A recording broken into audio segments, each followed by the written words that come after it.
this bag, you're going to need a category 6 yarn that is kind of like this tubing yarn or a tape yarn.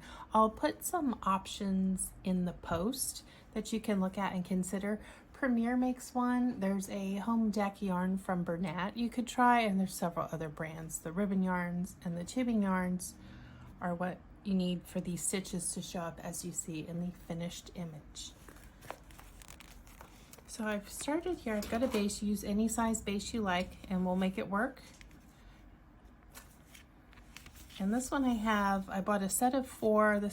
The others I've used for the which bag pattern, Make Mine Topaz bag, and it's got the pre-cut holes in the bottom. You can get a round one, square, this shape but smaller. This is an 11-inch. I'm a tall woman, so for me to be proportionate, little bags look a little silly on my body, so I like a nice size bag. All right, the hook size you'll be using with this is an 8mm. 8mm absolutely will not fit in these holes, so I'm using, this is a 3.5mm. Your hole punch size will vary based on which one of these bases you get. Just find something that gets in there and we'll just make it work getting this yarn attached at first. Don't worry about stitch count right now. Let's just establish our base and single crochet your yarn around to attach it. Just like this. So I'm going to work this and come back and get started on the next step.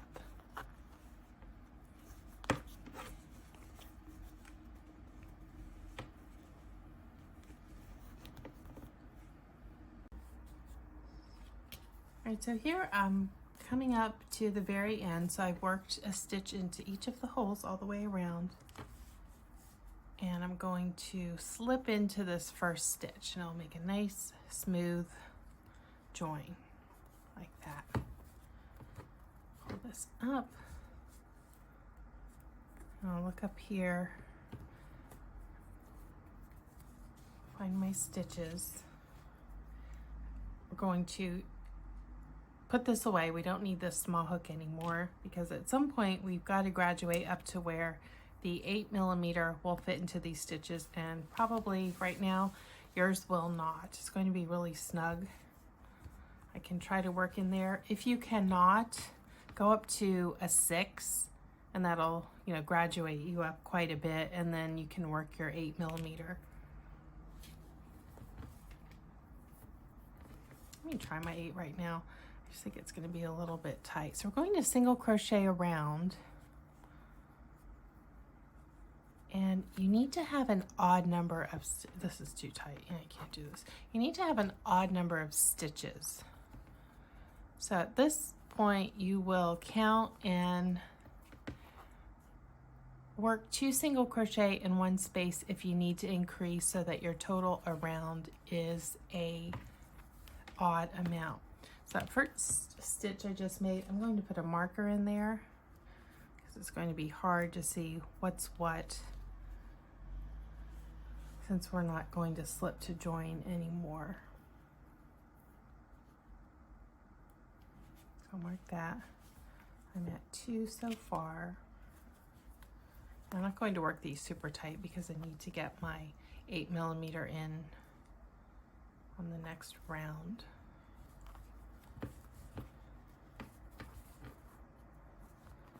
So count your stitches. I'm going to stop right now and count mine, and then do an increase if I need to. It still feels a little awkward, but once everything's set up and we start working the sequence, it'll be easier. So I've come all the way around and I'm ready to switch to my 8mm hook and put the 6mm away. Now make sure at this point that your bag, the bottom with the feet, if you're using one with feet, is facing downwards, because now we're going to be building the body up this way. And I don't need my stitch marker anymore. I added 1 stitch, so I have a total now, I think I'm at 67, but the stitch count doesn't matter. You make whatever size you're making, but you have an odd number of stitches. And I'll know where I'm at with my round because of where the tail is. That's where I started. So now working so that this side is the base of the inside of my bag is facing upwards. Going to do back loop only, single crochet.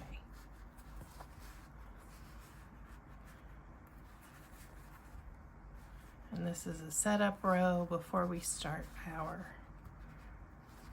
repeat.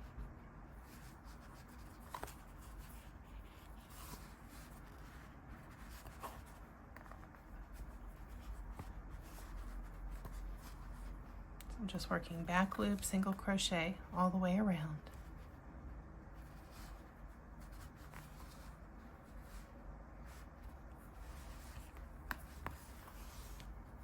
You'll start seeing the little front loop exposed right there.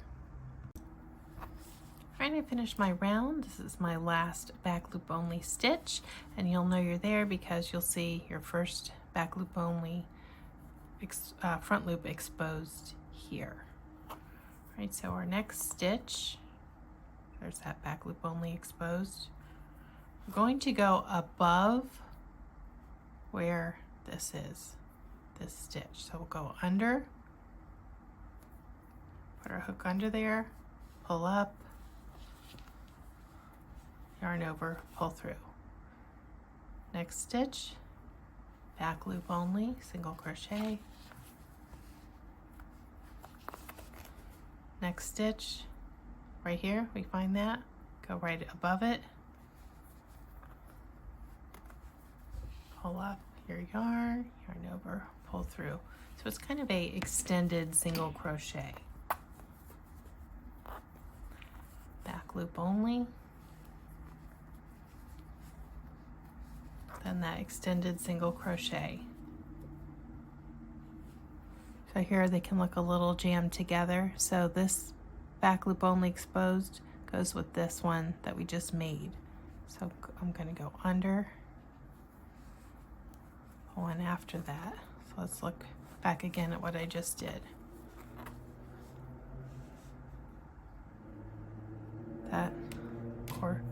This one corresponds with this, and then I placed my hook right here above this one, going in there. And those are jammed together because that's where I had to put 2 single crochets to make my odd stitch count. Right, back loop only. And then look here, there's my next exposed stitch, pull up, oops.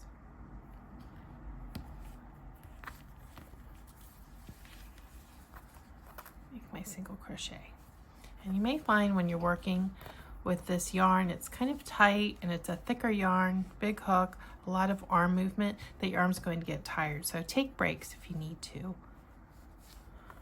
Don't kill your arm trying to get this done fast. You should enjoy the process, right? We do this because it's fun. Look again there.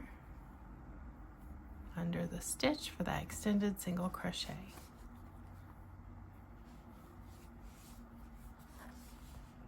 And that's our repeat. All right, so I'm coming up on my last stitch of the round.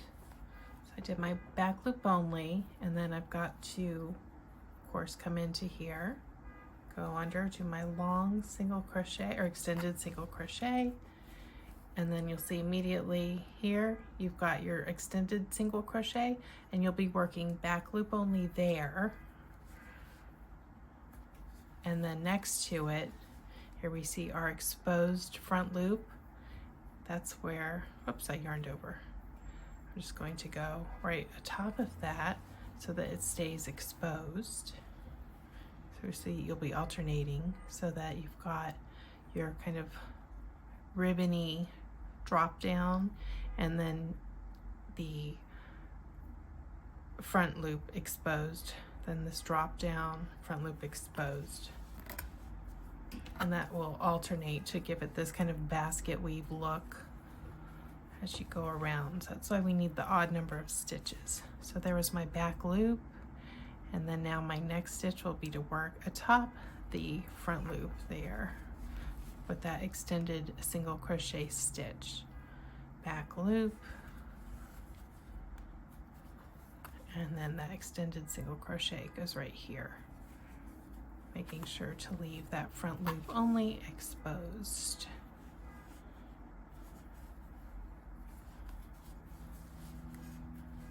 And just keep doing this until you get the height you like. Since you're customizing your base and your height,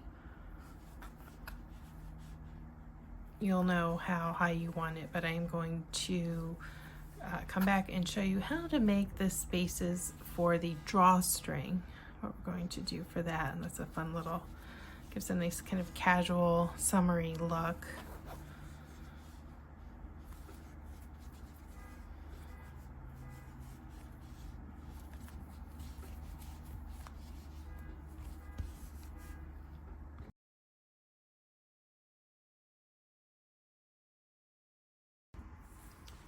And I've worked my bag up to the height that I want it, which is right around 8.5, let's see up here, 8.5 inches. And then the openings for the drawstring will be put in, and then there'll be about another 1.5 to 2 inches above that. So this finished item will be, about 10 inches in depth.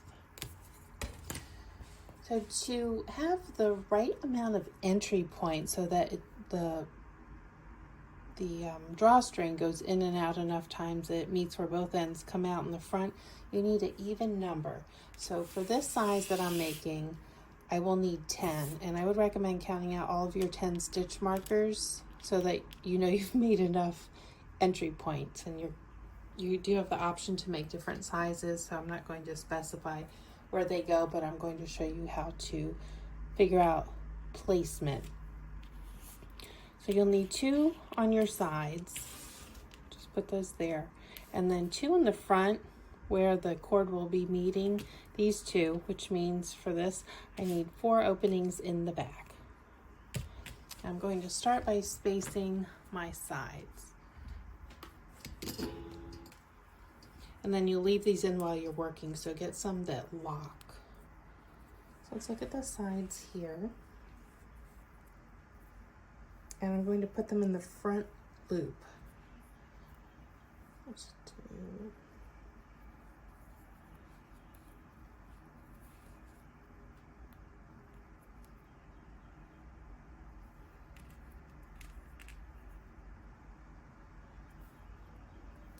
about 7 stitches apart there, and I'll do the same thing on the opposite side.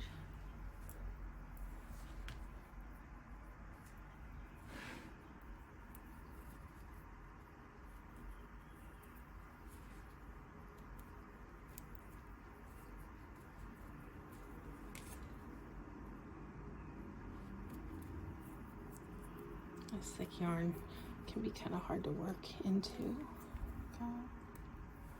I'll do 7 apart.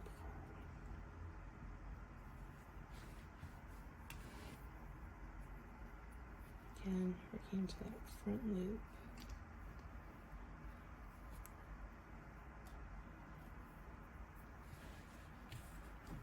And then my front, what I have it in there, will be here. So my front, I want them to come out right here.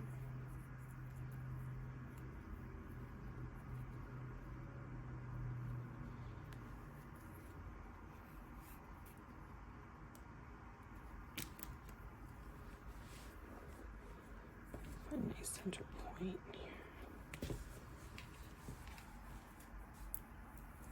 So I'll count 3 to the other side, thereabouts. And then, actually I think I want them further apart than that. Let's do one more each.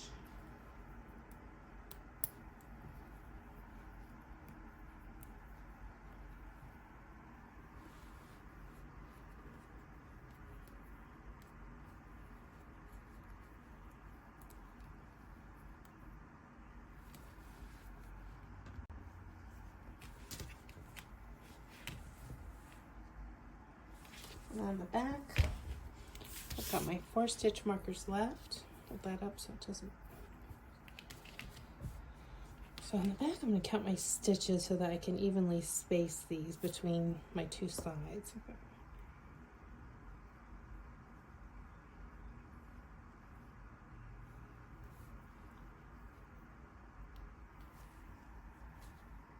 I've got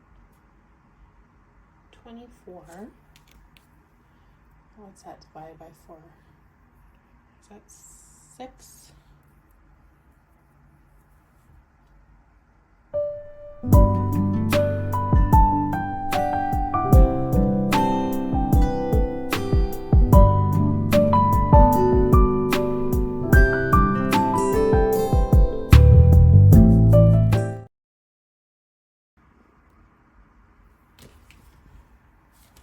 So I've got lots of spacing back here, and then it'll come around the sides, and then both strands of the drawstring will come out here.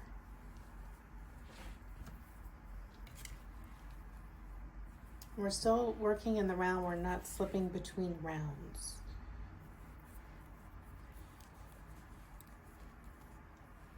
So what you're going to do for your spacing is as follows. I'm going to keep working the stitch repeat until I come up to my stitch marker, which I'm doing right now.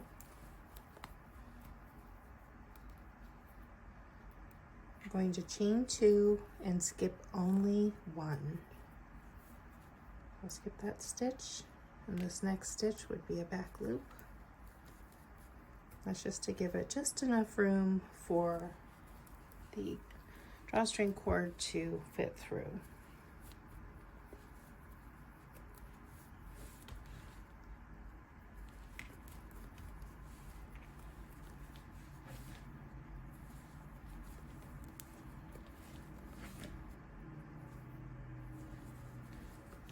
Right, my next stitch marker, chain 2,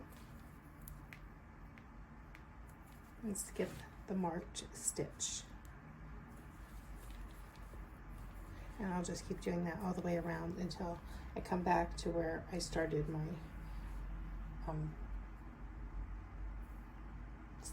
skip stitch, and then I'll show you how to work those spaces.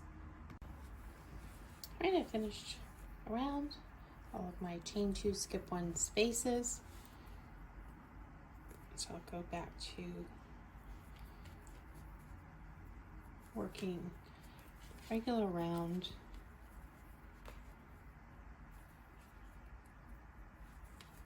And when I come to the space where there's chain 2, I'm only going to work 1 stitch into that space. And I'm going to leave the stitch marker there because as you work this, it might be challenging to find where the spaces are when you go to put your drawstring in there. So that's why I say put them in the front loop. That way you'll know right where to insert your cord when it's time.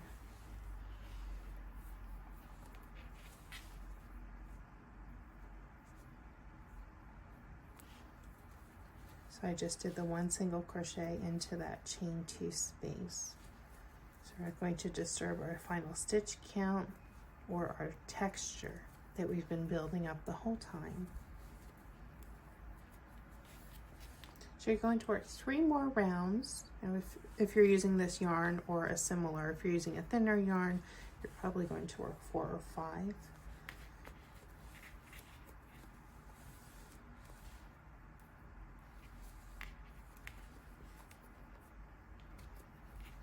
That's just the 1 single crochet in that chain 2 space.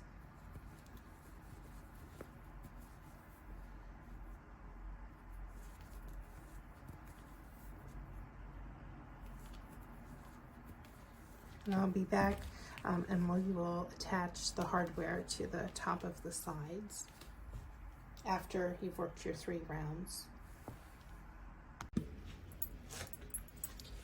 So I've worked my 3 rounds above the spaces for the drawstring, and then now it's time to get the hardware ready, and we'll just do the last 2 rounds. So you'll do 1 round of slip stitches.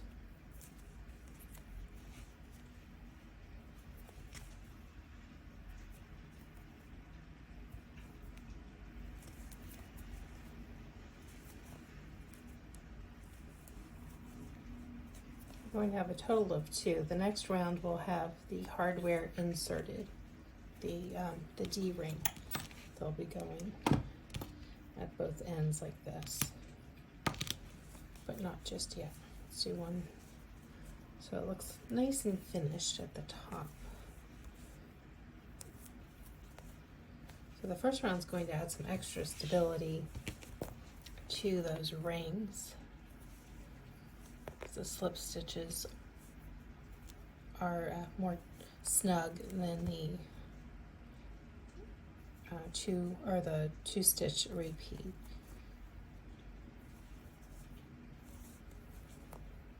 So let me finish this round and then I'll come back and show you how to attach the hardware.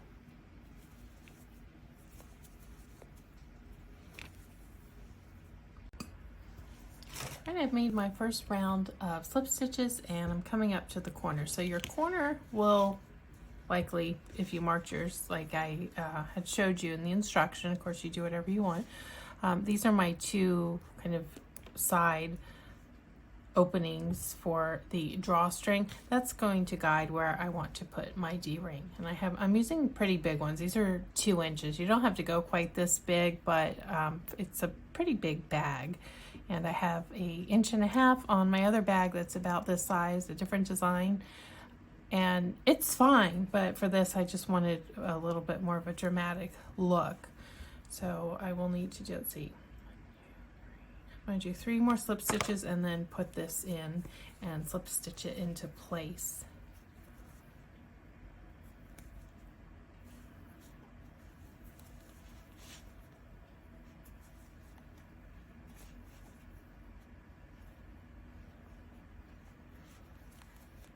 And this last round is going to be pretty snug, but you can still work into them, this yarn. Okay, so there's my 3. So put my hook in and then bring up my D-ring. Flat side goes down.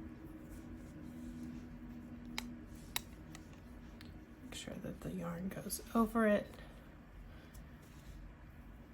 Pull through. And work as many as you can without it looking bunchy, but if you think you filled it, you might want to do 1 more, because as it kind of moves around with the bag as you're using it, the stitches can make it slide a little bit to one side. Whoops, I don't think I got the yarn caught around. No, I didn't for that stitch. For my first one.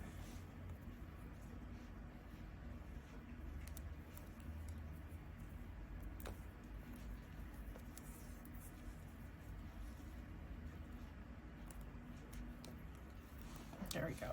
Pull up the yarn from this direction.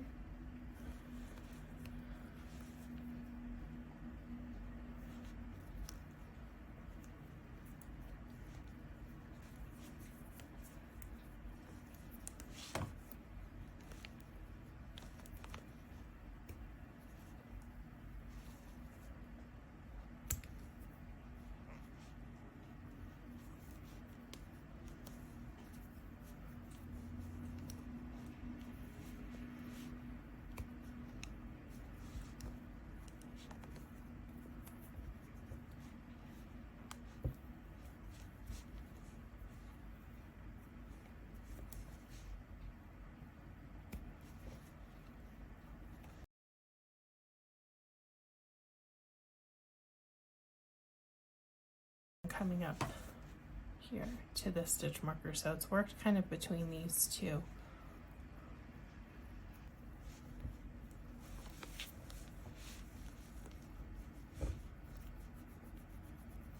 I think it needs 1 more.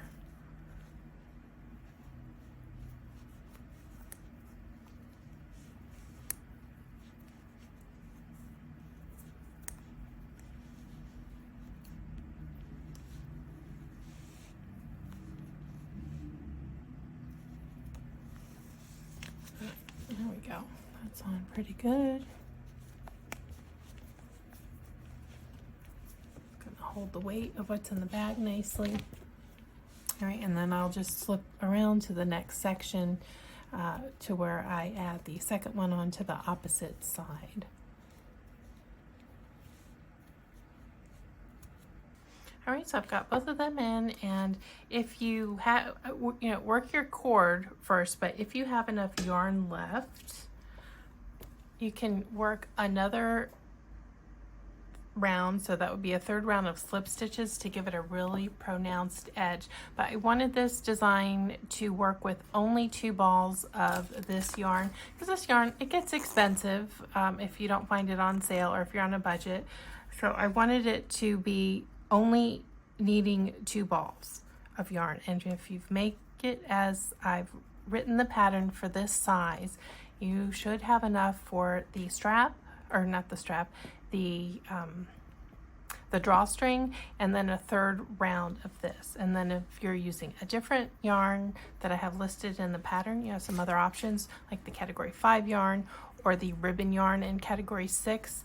That's going to be a yardage situation, so you'll need twice the amount of yardage, not twice, 2 times what this amount is. So this is 125 yards, plan to use 250 total for this size.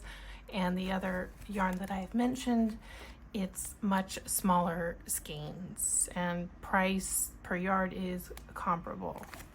All right, so I'll do my last round, and then we will do the drawstring cord. That won't take long at all, and our bag will be done. You can carry it, or if you're gifting it, it'll be ready to go. This works up quickly. Could just be a matter of the time waiting for the delivery person to bring your hardware if you're not able to find it locally. But this is a pretty quick project. That's why we like these chunky yarn projects, isn't it? They come together so fast. Just tight squeeze in there.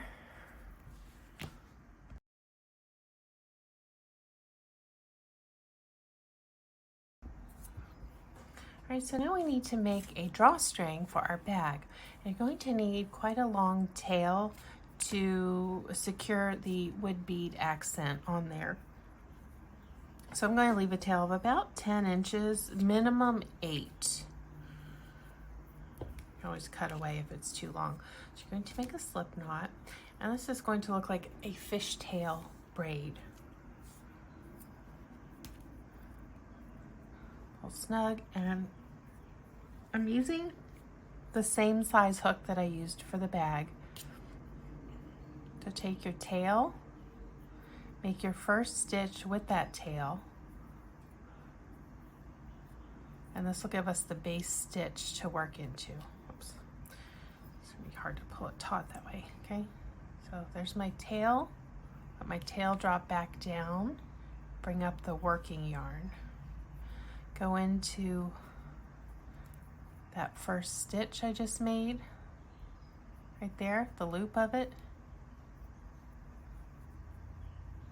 pull through. Again, go into the stitch, not skipping a stitch, just going right into that loop to the left of your stitch to make another stitch. Go in there, not too tight, make another stitch. You see it's starting to form a fishtail braid. But the back side is what is really pretty to me. Now a drawstring is going to just twist and turn, just the nature of having a drawstring, right? You can't always keep it facing one way in particular. Now see how I'm just working into that left loop? And my fishtail braid is forming. And look at the back, how pretty. Okay, so you're just going to work it until you have the length that you would like for your bag. And I'll do some length on here, and I'll show you how to weave it through, and then that's also going to be a guide for you to figure out how long you want to make yours.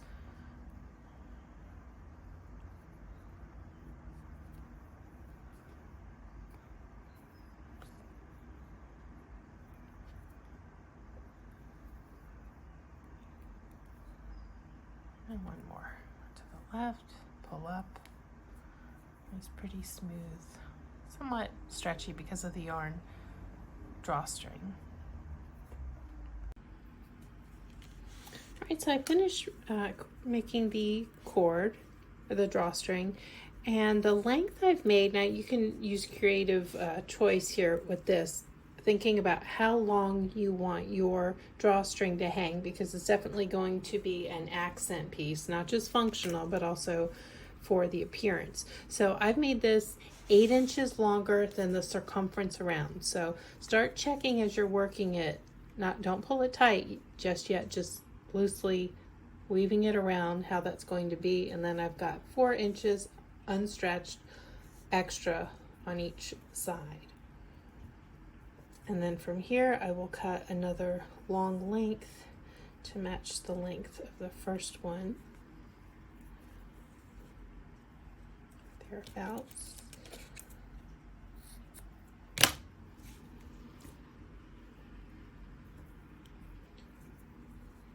I'll secure my end, tie it through, and then get my beads out. So before I put the beads in, I'm going to weave my drawstring through. So this is why I had you keep the stitch markers in place, because it's going to be kind of hard to see where the holes are.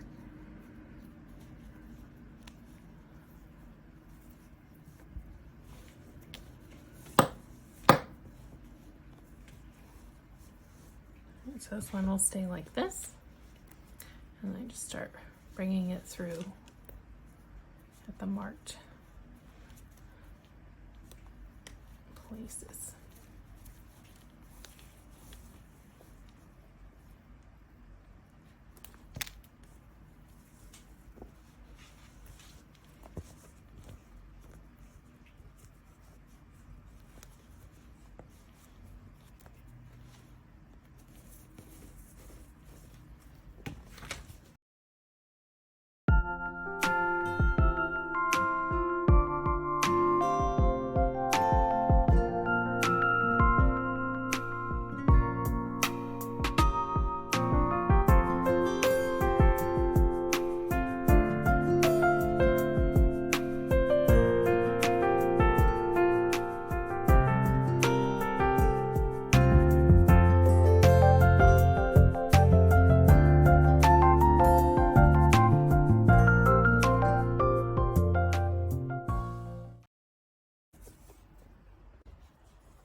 So now I have my 2 front pieces.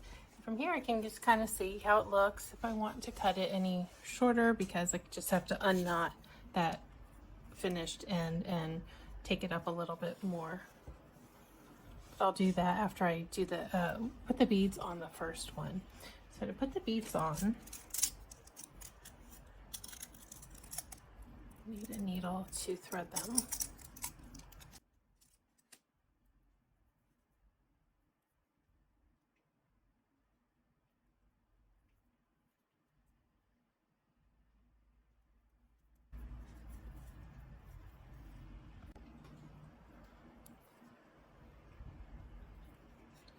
You can use however many you would like. I'm going to do 3.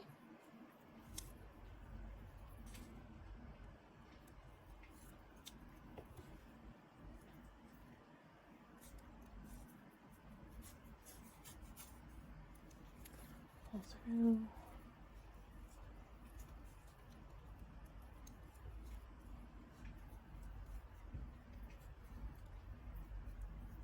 And then I'll knot it.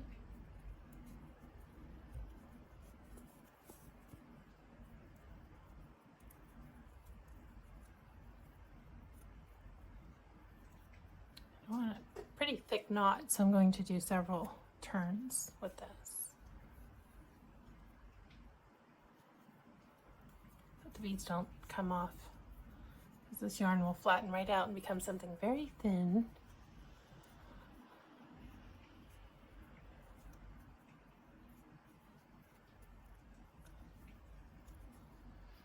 Okay, that's good. And then I'll thread my yarn back again. And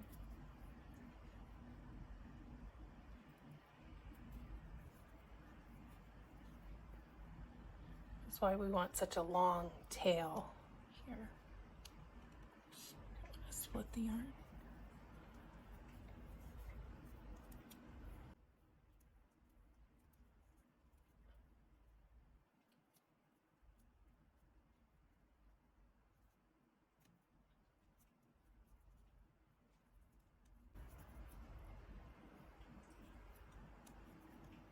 Trying to pull that knot up in here, and fortunately double check that I made it big enough that it won't come up through the holes. Now from here I'm going to work the tail up in here a few times, just like weaving in an end. I'm going to play around with this length before I connect the other side of the wood beads. Alright, so I've gone with this kind of a knot for my closure, and that required me leaving these pretty long. But if you're in and out of your bag a lot and you just want to do just a regular tie and not a knot, you wouldn't want them quite this long.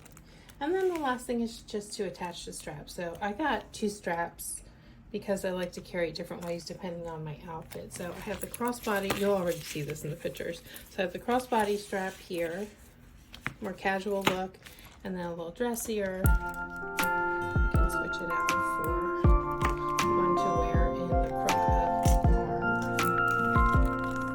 in the same color. I've got both of these on Temu.